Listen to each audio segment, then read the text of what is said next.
Extrait numéro 9 du livre Martin Eden de Jack London. Chapitre 2. Il était une harpe. Sa vie passée et sa conscience en étaient les cordes. Le flot de la musique venait frapper ses cordes comme un grand vent, et en les faisant vibrer, suscitait souvenirs et rêves. Il ne faisait pas qu'éprouver. Les sensations se manifestaient dans des formes, des couleurs, des éclats, et les audaces de son imagination s'objectivaient comme par magie, prenant un caractère sublime.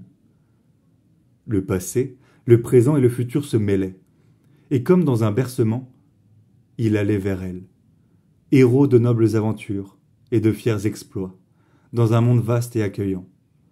Vers elle, oui, et avec elle. Il gagnait son cœur, il la serrait dans ses bras, l'emportait dans sa course à travers les territoires sur lesquels régnait son esprit. Elle, jetant des coups d'œil par-dessus son épaule, voyait un peu de tout cela sur les traits du jeune homme.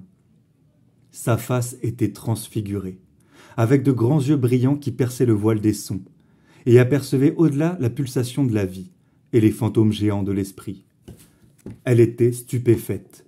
Le bai jaune, l'empoté, le rustre avaient disparu.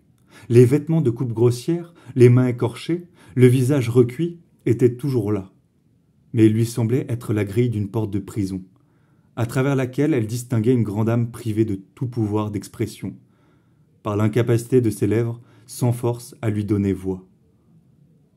Cette perception ne dura que le temps d'un éclair. Puis le rustre lui apparut de nouveau, et ce caprice de son imagination la fit sourire.